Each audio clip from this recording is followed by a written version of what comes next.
Now, if what I was explaining, we have I don't know. I used to know the name of farmers organizations, national this, national this. When government calls, they represent farmers. But you find out these people, most of these people that struggles and are there, are not even farming. Those of them that farm, that have a farm, are still using the old system. Their farms are not productive. So they only go to the government, collect the money, and use it for some other business, or they collect the money, commit it to the farm that is not generating anything again. So farmers don't have a productive representative. Anyone, anytime can become farmer. Farming has the lowest entry point. So those are the challenges. Those are the reasons you need to be careful when choosing the crop you want to plant. So if there's been a coordinated system, we could be able to say we fix the price. But for as now as Nigeria is that we don't have that, you really need to be careful. Are you going for perishable? Are you going for semi-perishable? Or are you going for non-perishable? Sorry. Okay, we're still on farming system, on assets, lack of preservation system. The farmers in the village that are saving their crops, as in those farmers there that are saving their corn. Let me give you one what they do. When the farmer harvests the corn, they build some bands. I've shown some of the pictures some time. They build some bands, and when they build those bands, they store corn there. As they put the corn one layer, they spray pesticide. The pesticide are poisonous. That is the only storage system they know. That is the only way they can store their produce. They spray another layer again. They spray pesticide. At the end of the day, if they are desperate for money, they take these crops to the market, and whoever buys and grant and eat it immediately. Then you see, especially in the birds or livestock or anything, we use it and livestock dies. Birds use it and birds die. You understand what I mean? And you have nobody to hold for it. So our lack of preservation system makes you to be able, you need to choose what you are taking to what you are producing. Because your storage system, for instance, most of these, when you store the dried corn and you are taking it to the companies, though most of the companies don't care, but there are some companies that check for, there's some companies that check for aflatoxin level. I'm not discussing that today. Aflatoxin is a fungi or fungi that cause cancers and everything, and it's mostly affect children, and it could be found in maize that is not properly stored. It could be found in chili pepper that is not properly stored. And there was a time NAFDAC was really serious about it, but about 4 or 5 years ago, but I don't think they're bothered about it anymore again. So we just eat it like that. Now, 80% of vegetables go to waste. Farmers incur huge loss. Farmers are forced to sell at giveaway price. Let me tell you, if not for the corn and some of the produce that farmers can preserve for a very long time, every other vegetables go to waste. And when you go to the market, you are hearing, hey, price is high, oh, kiniko. You find out those prices are not getting to the real farmers, because farmers desperately need money, so they sell it off at a giveaway price. So we're moving to the next cost. Now we're on transportation. Cost number 5, transportation. Cost number 5. Now, why did I include transportation here? Because you'll be wondering, why is transportation dictating what I will sell for the market? If you are planting non-perishable crops, if you are planting non-perishable crops, you don't have problem with transportation, because you can decide to get a vehicle anytime you want to go to the market, and you load and you move to the market. But if you are planting perishable crops, as say 4 days, 5 days to harvesting, we will have been negotiating markets and negotiating vehicles. Let me give you some of my experience with perishable. About 2017, I was to go for a fair. It was December 17th. We're supposed to go for a fair, they organize a fair. A company in Lagos organized a fair, and I wanted to go there so to bring vegetables. So I told my team we're going to Lagos. We chartered a vehicle, a vehicle, and I told the guy a week to the period. I've told him, okay, you help me to do this. We've negotiated. I'm going to Lagos, and he said, fine, no problem. The day we were supposed to harvest, we went to the farm. I still keep reminding him, say you don't forget. I said, no problem. We went to the market. We went to the farm. We harvested tomato, cauliflower, broccoli, and all these things we have there. Then I used to plant almost 20 crops. So we harvested them, tomato, these, everything. Even the ones we don't have, I went to buy so that we can sell at the place. By the time it was around 12 o'clock, I started calling the driver. His phone was ringing and he was not picking. I would call small, I would leave. It was now getting to 2 o'clock and I want to go to Lagos. By the time I called and called, he was not picking. It was ringing, but he was not picking. Then I know something is wrong for like several hours. So I called another driver. I know. I said, look, I've been calling this person and he was supposed to take me to Lagos today and I've finished harvesting and whatever. It was that other guy he confessed to say somebody has taken the vehicle somewhere else. Wow. Somebody has taken the vehicle somewhere else since morning. If you had called me since morning or picked my call, I would have found other alternative. Candidly, to be candid with you. And that day, I started running Etisketa. If you are aware of my place, I have to rush to Shaki.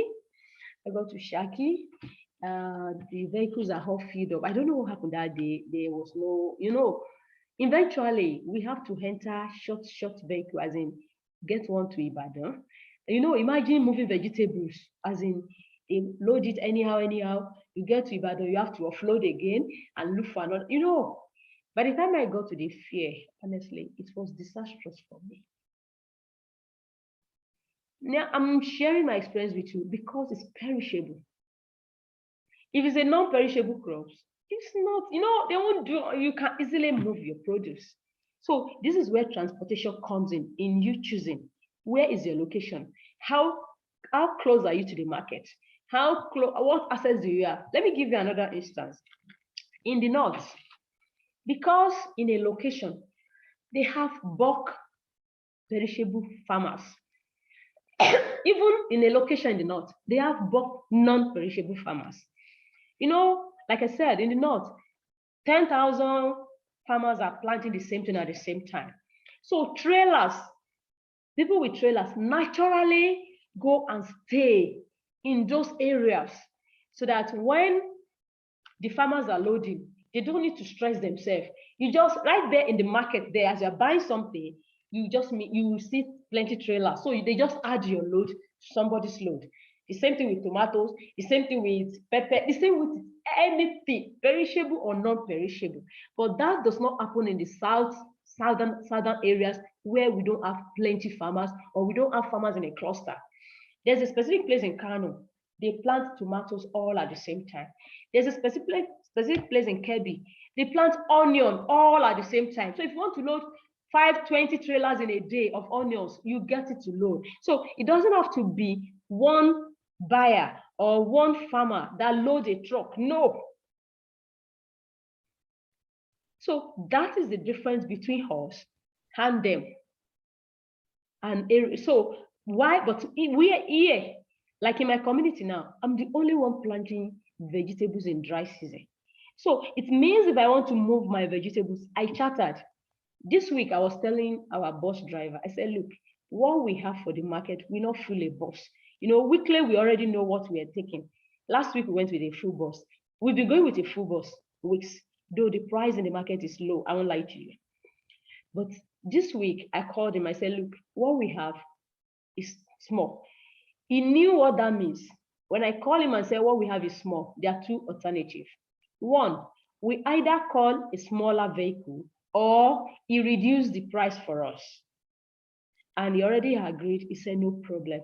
No problem means he will reduce the price, because it's our customer. So when the load is much. I don't know if you guys understand the system, but because if I'm waiting until that day or until whenever to start looking for somebody, I may not get. There was a time, another instance, we harvested cucumber. And after harvesting the cucumber, I've called a driver to come and pick it. He said, no problem. I waited on the farm. He did not come. He didn't come and pick that thing until the next day morning. Whereas he's supposed to pick that cucumber this evening so that it will get to market early morning and they can distribute it and sell it. But it was even that morning he came to pick the cucumber. By the time it gets to Ibadan, they won't be able to sell because early morning is when they come to pick bags.